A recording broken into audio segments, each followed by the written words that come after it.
Hello everyone, welcome again to fine art study. आज की इस वीडियो में हम चंडीगढ़ टीजीटी का क्वेश्चन पेपर सोल्व करेंगे जो कि हमारा 22 जून को हुआ है। ठीक है, तो ये उसका जनरल पार्ट है जिसमें 50 क्वेश्चन है और ये सभी जो सब्जेक्ट्स थे उनके लिए कॉमन पेपर था। तो स्टार्ट करते हैं। फर्स्ट क्वेश्चन है हमारा, प्रसिद्ध अजंता और एलोरा की गुफाएँ किस राज्य में स्थित हैं? तो ये है महाराष्ट्र में। ठीक है, तो ये तो सभी का ठीक हुआ होगा।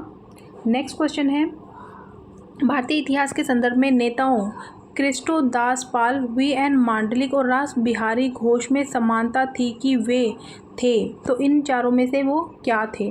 तो देखिए इसमें ना थोड़ा सा कन्फ्यूजन है। तो जिन्होंने भी ये क्वेश्चन या तो बी किया है या डी किया है तो वो एक बार कंफर्म कर लीजिएगा। आई थिंक इसका डी आएगा, लेकिन वैसे मुझे इसका बी भी ठीक लग रहा है। बाकी देखते हैं कि जो फाइनल आंसर की आती है उसमें क्या आता है।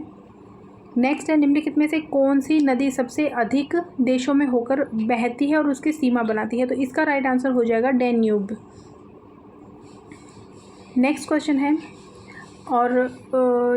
है हमारा, विश्व के खनिज संसाधनों में संदर्भ में बुरुंतो, ग्रासबर्ग, ओलंपियाड डैश की खदानें हैं? तो ये सोने की खदान है। नेक्स्ट है, हाल ही में समाचारों में देखा गया शब्द जोसुराबल्पिन क्या है? तो ये एक एंटीबायोटिक दवाओं का एक नया वर्ग है जो कि दवा प्रतिरोधी जीवाणु उपभेदों से निपट सकता है। और क्वेश्चन पेपर का जो लेवल है वो काफ़ी मतलब मॉडरेट था। ठीक है, बहुत ज़्यादा टफ भी नहीं था। कुछ क्वेश्चन है जो काफ़ी टफ थे, लेकिन कुछ क्वेश्चन हैं जो बहुत अच्छे थे। नेक्स्ट क्वेश्चन है, एक समूह में 20 लोग क्रिकेट खेल पसंद करते हैं, 15 हॉकी पसंद करते हैं और 12 घुड़सवारी पसंद करते हैं। एक व्यक्ति को तीनों खेल पसंद है, 15 लोग क्रिकेट और हॉकी दोनों पसंद करते हैं, 3 हॉकी और घुड़सवारी दोनों पसंद करते हैं, 2 क्रिकेट और घुड़सवारी पसंद करते हैं। समूह में व्यक्तियों की कुल संख्या कितनी है? तो इसका जो है ये हो जाएगा 45। नेक्स्ट है, यहाँ पर एक श्रृंखला दी गई है। ठीक है, तो अभी इसको हम पूरा सोल्व नहीं करेंगे। इसका जो राइट आंसर है वो 320 हो जाएगा। तो आप सिर्फ अपने जो आंसर है वो मैच कर लीजिए। बाकी हो सकता है कि फाइनल आंसर की में आपके 1-2 क्वेश्चन जो है उनके क्वेश्चंस में उनके आंसर में फ़र्क हो। और एक क्वेश्चन है कि यदि पलमायरा, डेट पाम, क्वीन पाम और क्वीन पाम जो है वो कैरियोटा, तो निम्नलिखित में से कौन सा सदैव सत्य है? तो इसका जो ऑप्शन नंबर 2 है वो राइट हो जाएगा। नेक्स्ट, निम्नलिखित आरेख में चतुर्भुजों की संख्या को ज्ञात कीजिए। तो इसका राइट आंसर हो जाएगा 32।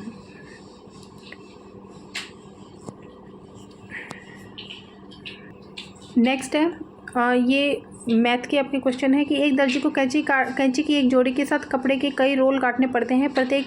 कपड़े के प्रत्येक रोल को 10 बराबर टुकड़ों में बांटा जाना है। यदि वह प्रति मिनट अपनी कैंची से 45 कट लगाता है तो 24 मिनट में कितने रोल कट जाएंगे? तो इसका जो राइट आंसर है वो हो जाएगा 120 रोल। उसके बाद ये नेक्स्ट क्वेश्चन है तो आप पढ़ लीजिएगा। इसमें आपका 45 जो है वो राइट आंसर हो जाएगा। नेक्स्ट क्वेश्चन, इसमें आपको सर्वनिम्न संभव भिन्न दी गई हैं।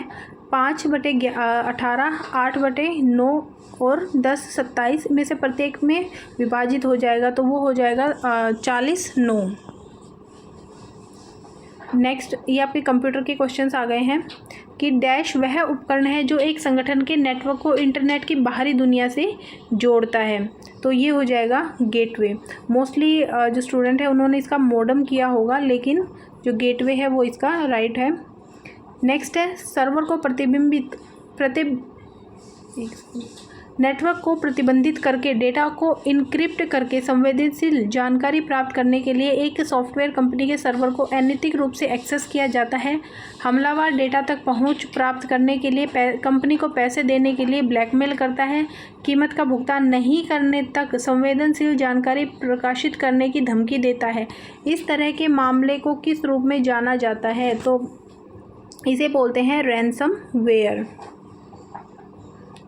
इंटरनेट पर उपलब्ध हाइपरलिंक्ड दस्तावेजों के संग्रह को जाना जाता है वेबसाइट के रूप में। ठीक है, ऑप्शन नंबर 1।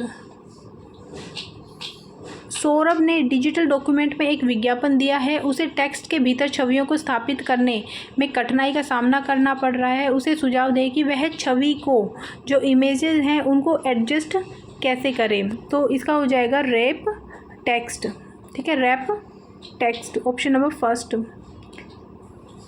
नेक्स्ट है, निम्नलिखित में से कौन उपयोगकर्ताओं को डेटाबेस ऑब्जेक्ट में सीधे डेटा देखने, दर्ज करने और बदलने में सक्षम है। तो वो हो जाएगा फॉर्म। राहुल और उसके सहयोगियों ने कार्यालय में एक स्प्रेडशीट में अपनी कंपनी के कर्मचारियों की एक सूची बनाई। अब बाकी कार्य वे घर में ही पूरा करना चाहते हैं। घर से उसी स्प्रेडशीट तक पहुंचने के लिए उन्हें किस विकल्प का प्रयोग करना होगा। तो ये करना होगा लिंक का। प्रत्येक वर्कशीट के नीचे बायां टैब वर्कबुक में वर्कशीट के डैश को इंगित करता है। तो ये करता है नेम को इंगित। वर्कशीट एक सेल या सेल्स की श्रेणी को संदर्भित करता है और उसका उपयोग उन मानों या डेटा को खोजने के लिए किया जा सकता है जो आप फॉर्मूले से गणना करवाना चाहते हैं। तो ये हो जाएगा आपका सेल रेफरेंस। राजीव को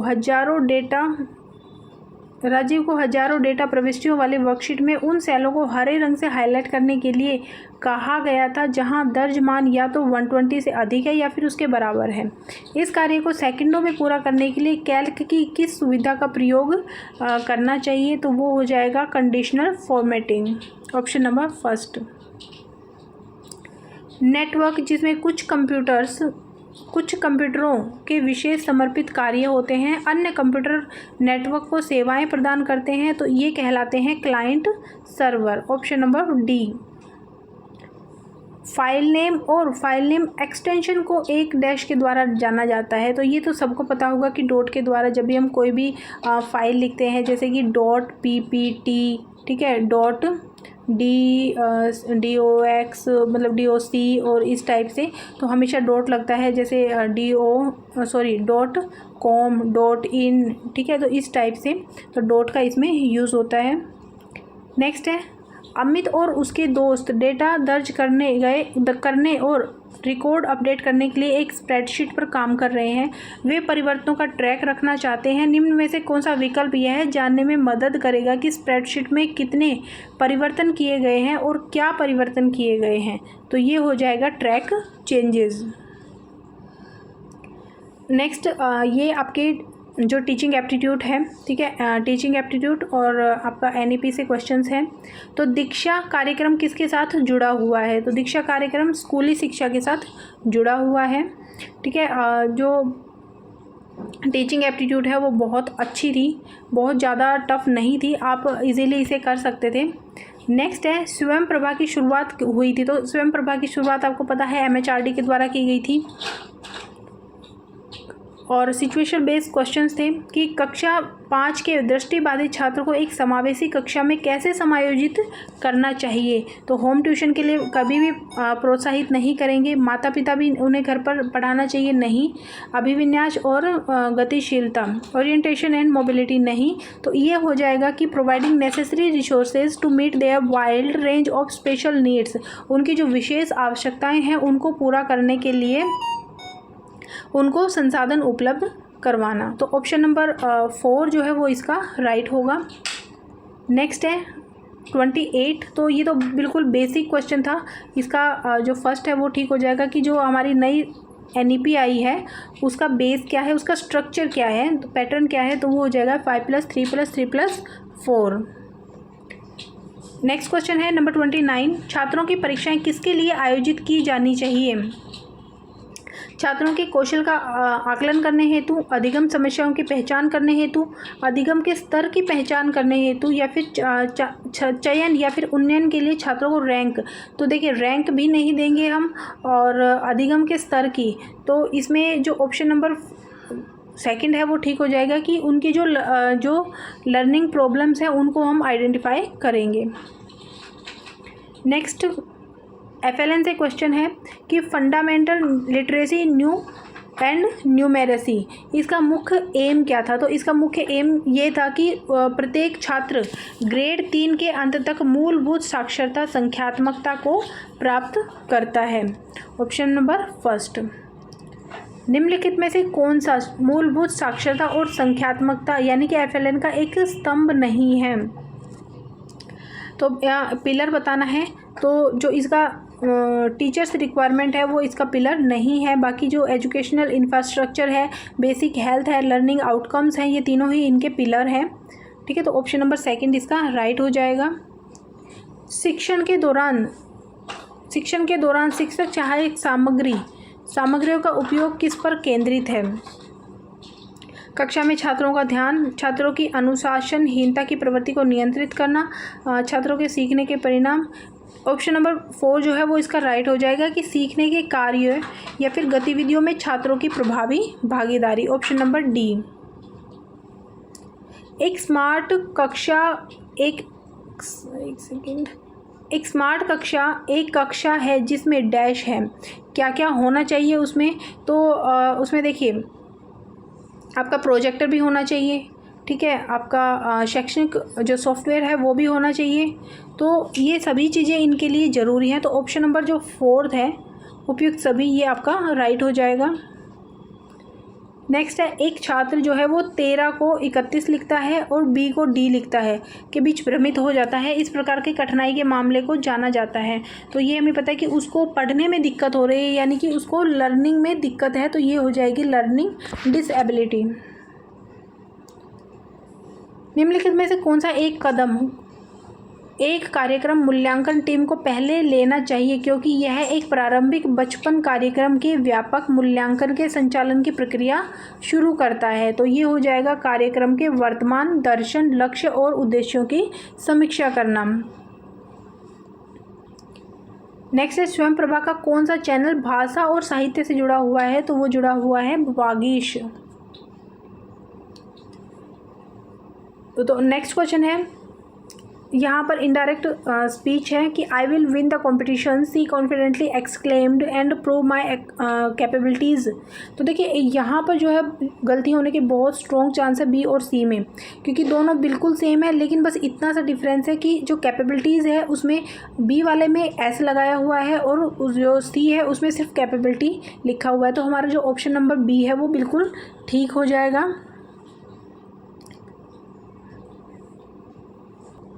नेक्स्ट क्वेश्चन है 38। तो यहाँ पर चूज़ करने की करेक्ट स्पेलिंग कौन सी है? तो हमारी जो फर्स्ट है स्क्रीली जिप्स। तो ये जो क्वेश्चन है ये जो स्पेलिंग है हमारी बिल्कुल सही है। नेक्स्ट है, सिनोनिम बताना है यहाँ पर, ठीक है। द प्रोफेसर वाज इनक्रेडिबली,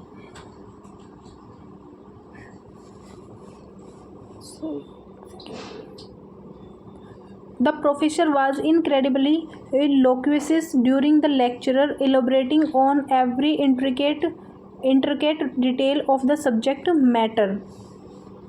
तो ये जो वर्ड है यहाँ पर इसका मतलब हो जाता है कि बहुत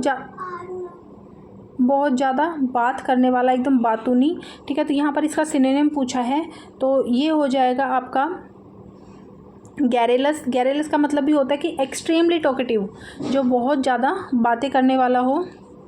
नेक्स्ट है, यहाँ पर एंटोनिम बताना है, his indefatigable pursuits of esoteric knowledge often left other bemused, yet he remained resolute in his intellectual endeavors.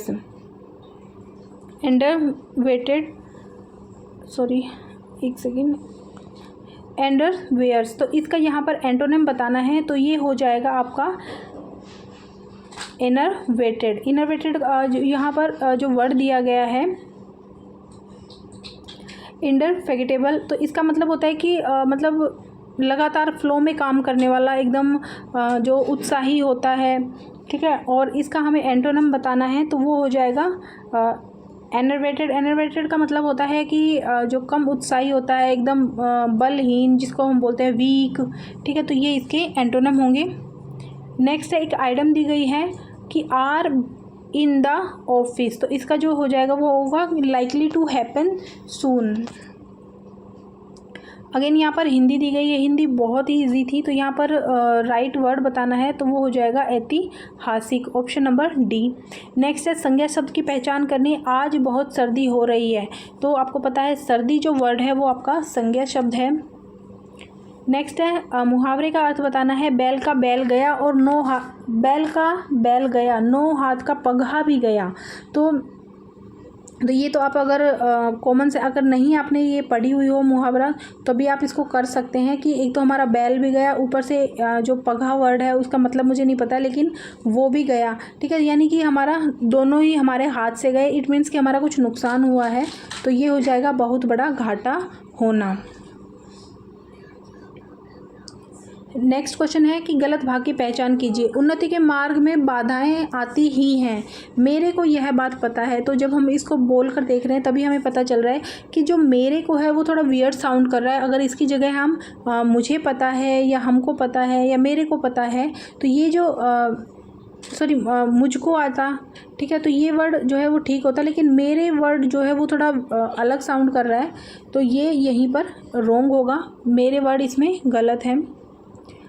Next है 46, तो इसको जो है अरेंज करना है, तो ये भी बहुत इजी है कि किया जाएगा। सबसे पहले कि लोग अक्सर पूछते हैं कि सुबह का वर्कआउट सेशन सबसे अच्छा क्यों होता है, क्योंकि से फिर इसका आंसर स्टार्ट हो जाएगा, ठीक है, कि क्योंकि हमारा शरीर पूरी रात पहले से ही आराम कर चुका होता है, और ये थर्ड पे आ जाएगा कि पूरा दिन शरीर किसी ना किसी शारीरिक गतिविधि के कारण थक जाता है, इसलिए सुबह का वर्कआउट सबसे लिए अच्छा होता है, यानी कि हमारा जो ऑप्शन नंबर 4 है वो सही हो जाएगा, ठीक है। बाकी ये 47 to 50 जो क्वेश्चन है, 4 क्वेश्चन ये आपके पंजाबी के थे, तो जिन्होंने पंजाबी की है वो इनके देख लीजिएगा, उनको आते होंगे। तो आप लोग बताइएगा कि किन किन का जो है स्कोर कितना बन रहा है, किसका पेपर क्वालिफाई हो रहा है, ठीक है। और अगर कोई क्वेश्चन गलत है तो वो भी आप लोग बताइएगा। बाकी इसकी जो PDF है वो मैं टेलीग्राम चैनल पर दे दूँगी, और टेलीग्राम चैनल का लिंक भी डिस्क्रिप्शन बॉक्स में है, तो आप वहाँ से जिन्होंने पेपर नहीं दिया है और वो सोल्व करना चाहते हैं अदर एग्ज़ाम्स के लिए, आपको पेपर अगर आपने पेपर नहीं दिया है तो भी आप पेपर को एक बार ज़रूर सोल्व कीजिएगा बिना देखे, ठीक है। इसकी PDF मैं डाल रही हूँ, तो उसको बिना देखे आप लोग सोल्व कीजिएगा। अगर आप DSSB की और किसी और एग्ज़ाम की तैयारी कर रहे हैं तो आपको थोड़ा सा एक लेवल का पता लगेगा कि आपकी तैयारी कैसी है, ठीक है, क्योंकि कुछ जो टॉपिक हैं वो बहुत कॉमन है, ठीक है। और दोनों के लिंक आपको डिस्क्रिप्शन बॉक्स में मिल जाएंगे, तो आप वहाँ से जो टेलीग्राम चैनल है उसको ज्वाइन कर लीजिएगा। Thank you.